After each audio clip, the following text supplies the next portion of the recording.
The first red flag wasn't lipstick. It wasn't perfume. It wasn't a suspicious text or a late-night call. It was a pair of stupid, oversized, neon orange socks jammed between my power drill and the wrench set I hadn't touched in 6 months. I stood in the garage, holding them like they were radioactive. Bright orange, with little rubber ducks all over them. Definitely not mine. I wore plain black. Always have. Always will. I stared at them, waiting for my brain to come up with some logical explanation. Halloween decoration? Laundry mix-up? Neighbor kid's prank? But I live in a cul-de-sac. We don't have neighbors. Not ones who break into garages to stash novelty socks next to your drill bits. And then I saw the receipt. It fluttered out when I lifted the toolbox lid, a folded strip from a diner across town. 2 burgers. Extra pickles. Oreo milkshake. And written at the top in blue ink. Missed you. Same time next week. No name. Just that. But the handwriting? It was hers. My wife's. I didn't cry. I didn't scream. I didn't throw anything. I just stood there for way too long in the cold garage, holding a pair of socks that didn't belong to me and realizing, in absolute silence, that my marriage was already over. The next few days? Hell, she still kissed me goodbye in the mornings. Still sent heart emojis. Still asked if I could pick up oat milk on the way home. But the second she left the house, I felt the air go stale. Like the walls knew. Like the floorboards didn't want to creak for me anymore. I started noticing the tiny things. She'd shower the second she got home, even if she wasn't sweaty. She'd sleep with her phone under the pillow. She changed the password on our shared Netflix account. Netflix, for God's sake. Who hides Netflix? The thing is, I'm not a confrontational guy. I wish I was. I wish I'd flipped the table, stormed into the garage holding the socks like a weapon, and shouted, "Who is he?" But I didn't. I sat with it. I swallowed it. I lived every day pretending I was okay, pretending I still had a marriage, while that man, whoever he was, wore rubber duck socks in my house and drank Oreo milkshakes with my wife across town like it was some rom-com montage. I tried one last thing. I planned a weekend getaway. Booked a cabin. Quiet lake, no cell service, just us. I thought if I could just get her alone, away from everything, we could fix it. Start over. She said she had work. Too much going on at the clinic, she said. Next month, maybe. That night, I checked her location. She was nowhere near the clinic. She was downtown, at a karaoke bar, singing, laughing, arms wrapped around someone with a man bun and cargo pants, according to the tagged photos I found later. That was it. That's the night I wrote it. My resignation letter. Not to my job. Not even to her. To everything. To the quiet dignity I thought would protect me. To the version of me that begged for crumbs of attention. To the guy who kept fixing things while someone else lived in the house he built. She didn't see it coming. But when she did, when she finally opened that envelope, she tried to claw it all back. Too late. I didn't say anything right away. I still kissed her goodnight. Still made her coffee. Still listened to her complain about her boss while I sat across the table, wondering if she had any idea that I knew. She didn't. Or maybe she did, and she just didn't care. I don't know which one is worse. For 3 nights straight, I stared at the resignation letter I drafted. Not from work, no. That would have been easier. This was my resignation from her. From being the patient, predictable husband. The one who paid for her yoga classes and let her vent about how men don't listen, while I stood there, listening. I had built a life that she'd casually invited another man into, and I was supposed to keep smiling like some kind of understudy in my own marriage. So I played along. That weekend, I told her I'd be out of town for a work retreat. Packed a bag. Left early. But I didn't go far. I parked 3 blocks away and waited. It didn't take long. An hour after I left, her car pulled out of the driveway. I followed her from a distance. Not like in the movies with the black SUV and sunglasses. No, just me and my old Civic, heart pounding, hands clammy on the wheel. She drove straight to the same diner from the receipt I found. She didn't even try to hide it. She walked in and sat across from a man who looked like he'd just rolled out of bed and decided that pants were optional. Ripped joggers, a hoodie 2 sizes too big, and a beanie in 70-degree weather. Felix, I finally saw his face. He leaned across the table and kissed her like he'd earned it. Like I didn't exist. Like this wasn't my wife. He was making moony eyes at over fries and a shake. I didn't go in. I couldn't. I sat there in the parking lot, staring through the windshield as my marriage played out like a bad soap opera in real time. And still, I didn't scream. Still, I didn't confront her. I just left. When I came back home Sunday night, she was already there. She was in bed, pretending to be half asleep, scrolling on her phone. I stood in the doorway for a long time, just watching her. I think part of me hoped she'd feel it, the weight of my eyes, the quiet before the storm. But she never looked up. The next morning, I left the envelope on the kitchen table. Plain white. Her name in blue ink. I went to work like usual. She texted me around 9 a.m. 3 words. What is this? I didn't answer. By noon, the calls started. At first, they were spaced out, like she was pretending not to panic. But by 3 p.m., she was calling every 5 minutes. Then she left a voicemail. Just one sentence. Just 5 words. Please tell me you're joking. I wasn't. And she knew it. Because that letter didn't just say I was done with her. It didn't just say I wanted a divorce. It detailed every moment I knew. The socks. The receipts. The lies. The location pings. The tagged photos. The missed calls. The nights she said she was at the clinic. I wrote it all down. Every betrayal. Every red flag. Every moment she thought I was too blind or too soft to notice. She tried calling again. I watched the screen light up. Nora, calling. I let it ring. Later that night, I came home to find her sitting on the kitchen floor, mascara streaked, eyes puffy, holding the letter like it was burning her hands.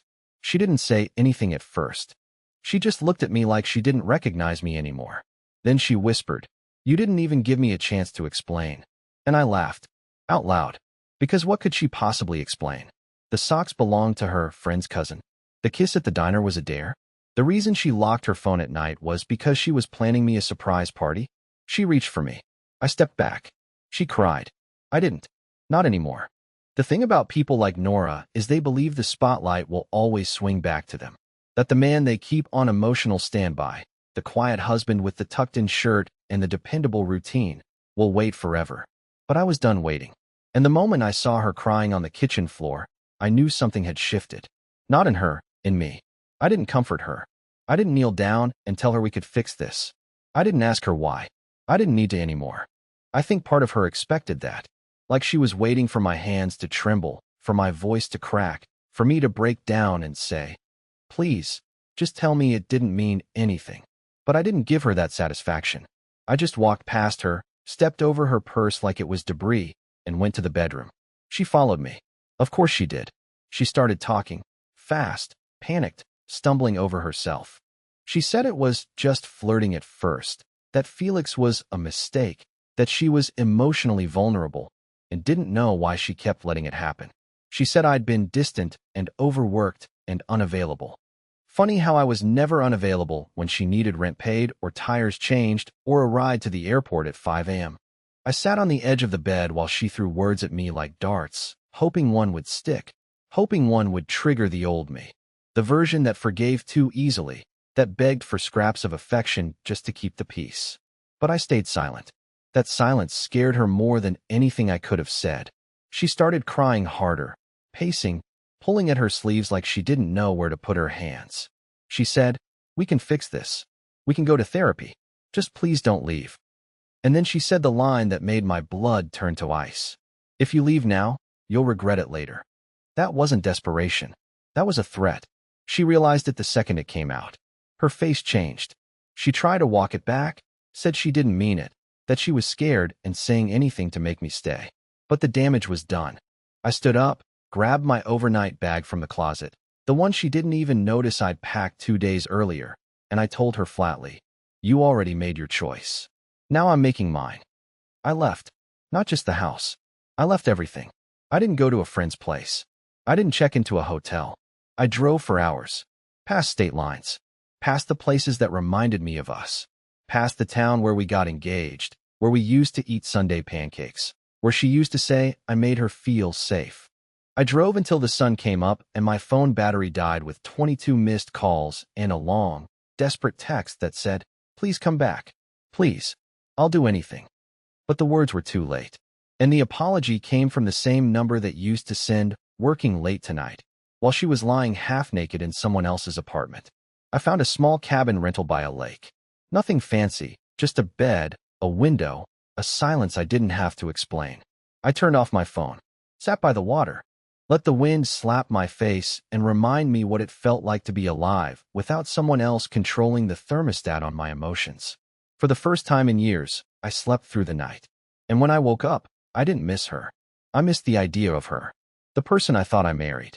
But that woman didn't exist anymore. It was 2 weeks before I turned my phone back on. 2 weeks of silence. 2 weeks without her voice, without her sighs, without her walking past me like I was invisible. And when I finally powered it back on, I watched as the notifications flooded in like a tidal wave. 47 missed calls, dozens of texts, some long, some short, some begging, some angry. One said, "You're acting like a child," and another said, "I'll wait forever if I have to." I didn't respond to a single one. I just deleted everything and set the phone down like it was contaminated. I didn't expect her to come find me. I really didn't. I thought the silence would scare her off, maybe even give her time to move on with her backup plan, Mr. Beanie Socks and diner kisses. But Nora never could sit with consequences. She had to control the ending. She had to twist the story so that even if she lost, she got to narrate it. So when she showed up at my office, wearing the same blouse she used to wear on our good date nights, I wasn't surprised. But the people around me were. My coworkers didn't even know I was married. That's how private I'd become over the years. I never brought her to company events. Never posted her on social media. People assumed I was just one of those quiet, career-focused guys who spent his weekends alphabetizing his spice rack. So when a woman marched in during my lunch hour, tears in her eyes, and asked the front desk to see my husband, half the floor stood up like it was a reality show playing out live. I was in the break room, heating up leftover pasta when I heard her voice say my name. Not loud, not angry, just hollow. I turned and saw her standing there like a ghost. Pale, hair tied up, no makeup, eyes swollen. She looked like she hadn't slept since I walked out. I didn't say anything. I didn't ask why she was there. I just watched her, waiting for the performance. It came quickly. She started talking fast, just like before. Said she missed me. Said she couldn't sleep. Said she hadn't seen Felix in weeks. That he wasn't who she thought he was. Said I was the only one who ever truly cared. And then she said, "I read the resignation letter again. I get it now. I really do. And I'm ready to change." I swear to you, I almost laughed. Right there, in front of the vending machines and the stale coffee machine. Not because it was funny, but because she thought it was that simple. That all it took was regret and timing and a sad little monologue to undo a year of betrayal. I stepped past her, reached into the fridge, grabbed my soda, and said, "You changed already. I'm just finally reacting." She followed me back to my desk, ignoring the eyes on us, ignoring the tension in the air. I could hear people pretending not to listen.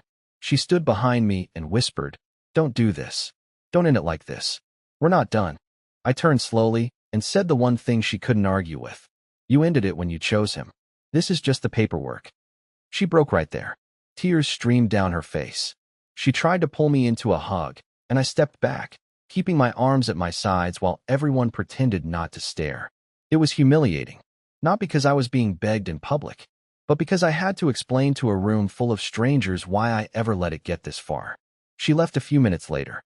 I watched her walk out without saying goodbye, without slamming the door, just gone, like a ghost retreating into daylight. But the worst part? I didn't feel victorious. I just felt empty, like something had finally been removed from me, but it left a mark. I thought seeing her at my job would be the lowest point, the final desperate attempt to pull me back into her version of reality. But Nora wasn't done, not even close. A few days later, I got a call from my sister, Lindsay. I hadn't told her everything, just that Nora and I were separating. I didn't have the strength to explain all the humiliating details, especially not to family. But Lindsay wasn't calling to ask about me. She sounded confused. "Why is Nora coming to Dad's memorial?" I nearly dropped the phone. My father passed away 6 months earlier, and we'd planned a small gathering at his favorite park to scatter some of his ashes. Just family, just the people who actually knew him. Nora had never even met him. He was already gone when she and I got serious. And yet, somehow, she'd found out about the event, and she was planning to show up. I called her immediately, furious. I hadn't spoken to her since the work incident. She answered on the second ring like she'd been waiting. "Don't come," I said. "You have no right." "I loved hearing you talk about him," she said quietly. "It always made me feel close to your family. I just want to pay my respects." You used my grief as decoration at dinner parties, I snapped. Don't pretend you mourn him now. She went quiet for a second, then said the single most manipulative sentence I'd ever heard from her. And trust me, the competition was steep. If you really want me to stay away, then say it to my face. But if you still love me, even a little, let me come. I hung up. I didn't block her. I didn't scream. I just sat on my floor, shaking, because she knew exactly what she was doing. My dad's death had been the one moment she ever truly held me while I cried.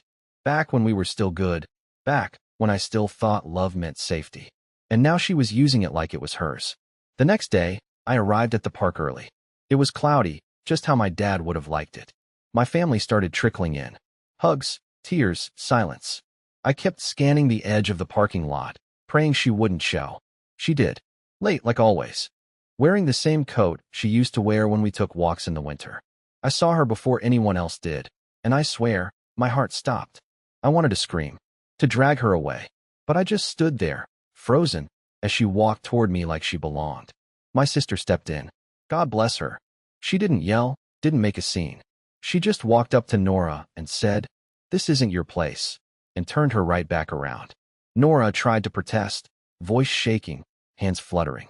But Lindsay didn't budge. "You don't get to cry here," she told her. "You already took enough." I didn't say a word. Not one. Nora left, humiliated, and I watched her car disappear down the road with my father's name still on my lips. I felt sick, violated, angry, but more than anything, I felt numb, like she had taken something sacred and dragged it into the mess she made. There are lines you don't cross, no matter how desperate you are. And Nora? She erased the line entirely. That night, she sent me one final text. "You're choosing silence over everything we built." And for the first time, I didn't feel guilty for not answering. Because silence wasn't avoidance anymore. It was survival. I should have expected she wouldn't go quietly. Nora never accepted losing control. Not when we were together, and certainly not after I left. But still, nothing prepared me for what came next. It started with a few weird messages from mutual friends, short, polite, but laced with awkward concern. One said, "Hey man, if you need someone to talk to, I'm here." Another said, "I heard about what you're going through, stay strong." At first, I thought maybe they found out the truth. Maybe someone finally saw her with Felix. Maybe the silence was over and everything was coming out. But no, it was much worse than that. One of Nora's friends, someone I'd once driven to the airport at 5 in the morning, someone who toasted us at our wedding, finally cracked and sent me a screenshot. It was a group chat, dozens of people, and there, in black and white, was Nora's carefully crafted story. She said I'd snapped, that I had walked away from reality after my father's death, that I'd become cold and paranoid, that I had abandoned her out of nowhere and was now possibly unstable. She claimed I was having a breakdown and warned people not to push me too hard if I reached out. It was brilliant, honestly, the way she turned her own betrayal into a tragic sob story. She made herself look like the grieving, blindsided wife left picking up the pieces of a man who couldn't handle life. She weaponized my silence. She filled in the blanks with poison and let people believe she was the victim. But what she didn't count on was that I kept everything. Every receipt, every message, every blurry photo, every time-stamped notification that proved she was lying through her teeth. I had a digital trail longer than most people's resumes. I didn't plan to use it. I never wanted to be that guy airing dirty laundry in public. But when someone paints you as dangerous, when they start rewriting your sanity to protect their own ego, you don't stay quiet. So I sent one message, just one, to the same group chat she poisoned. No commentary, no insults, no rage, just a Dropbox link. Inside were neatly organized folders, screenshots, voice memos, her text admitting the affair, the diner receipts, the social media tags, a screen recording of her own "I'll do anything" messages, even the karaoke video where she's clearly sitting on Felix's lap while claiming she was working overtime at the clinic. I didn't wait for the fallout. I turned my phone off and went to the lake again. I sat on the same bench where I first started to feel like myself again. I stared at the water, not expecting peace, but finally feeling something close to justice. When I turned my phone back on the next day, my inbox was on fire. Dozens of apologies. Friends I hadn't heard from in years reaching out to say they were sorry for believing her. One message stood out, from her cousin. She said, "She's losing it. She didn't think you'd actually expose her."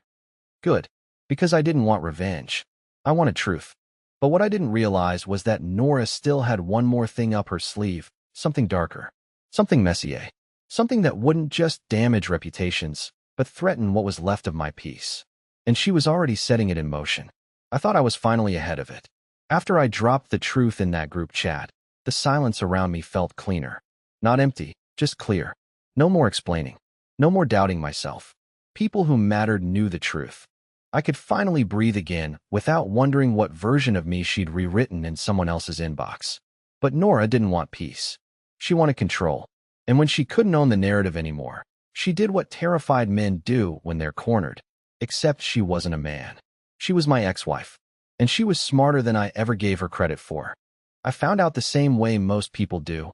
A knock at the door, too early in the morning, with a folded piece of paper and a uniformed officer avoiding eye contact. I opened it. Temporary restraining order. My name. Her signature. A claim that I had become unstable, harassing, and emotionally threatening. That I was showing up at her work. That I was stalking her social media. That I'd been tracking her phone without permission. None of it was true. Not one line. But in that moment, reading those lies stacked like bricks on a courthouse form, I realized exactly what she was trying to do. She was setting the stage. She knew she couldn't win with the truth, so she was trying to rig the system with fear. She wanted to turn me into the villain so she could walk away clean, not just in front of her friends, but in the eyes of the law. And if that meant painting me as dangerous, obsessive, or even violent, she'd do it, without blinking. But the part that truly gutted me wasn't the accusation. It was the fact that she filed it the same week she tried to get me back. After the office visit. After the crying at the memorial. After the "I'll change" messages. She had one foot in the doorway, whispering apologies, while the other was already pressing charges. I called my lawyer, panicked. I sent him everything. The texts. The emails. The timelines. I remember pacing in my living room like a prisoner, heart racing, palms sweating, wondering if I was about to be arrested for being cheated on. My lawyer was calm, methodical. He said, "She's not trying to win a case. She's trying to make you flinch." And she nearly did. Because for the first time since this entire thing started, I genuinely felt afraid. Not for my safety, for my future, for my name, for the version of me that still had dignity and a clean record and a job where people respected me. What if her lies stuck? What if this was just the beginning of a legal nightmare designed to drain me until I gave up? I didn't eat for 3 days. Didn't sleep more than a few hours. I went to court to respond to the temporary order. I sat there alone in a suit that didn't fit me anymore. I'd lost weight, and everything I wore hung off me like I'd shrunk overnight. Nora didn't show up in person. She appeared on video, looking soft-spoken, fragile, like the kind of person you instinctively protect. The judge read both sides, and then asked a single question that cracked everything wide open. "Ma'am, you say you feared for your safety. Why did you message the respondent 22 times in one night asking to reconcile?" Silence. Long, heavy, awkward. Nora blinked, stammered, tried to pivot. But the damage was done. The judge dismissed the order. Just like that. And yet, I didn't feel victorious. I felt exhausted. Like I'd just dodged a bullet, but the sniper was still out there, adjusting her scope. Because Nora had lost control again. And people like her? They don't stop. They escalate. It didn't all click at once. Healing isn't a lightning bolt. It's more like 1,000 small choices you make when no one's watching. Like deciding not to open her message at 2 a.m. Like walking past a memory without letting it pull you under. Like breathing, deep, steady, full, after months of holding your chest tight like your own lungs didn't belong to you anymore. After the restraining order hearing, I cut the last threads. I changed my number. Blocked every mutual friend who played both sides. Moved out of that apartment with the creaky floors and the fridge magnet she left behind that said, "Love is loud." I started fresh. Somewhere small. Quiet. A town no one would brag about on Instagram. And that's exactly why I picked it. I found work at a local design firm. Nothing flashy. Just honest, stable work.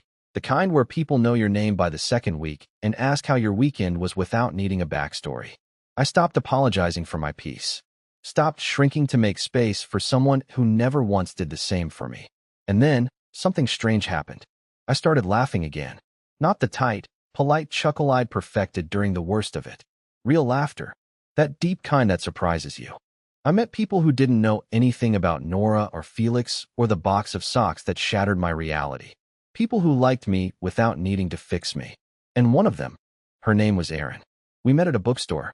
She asked if the novel in my hand was worth the emotional damage, and I said, nothing I read will ever wreck me as much as my ex-wife's group texts. She laughed. I laughed. And something opened in me I didn't think I had access to anymore. We took it slow.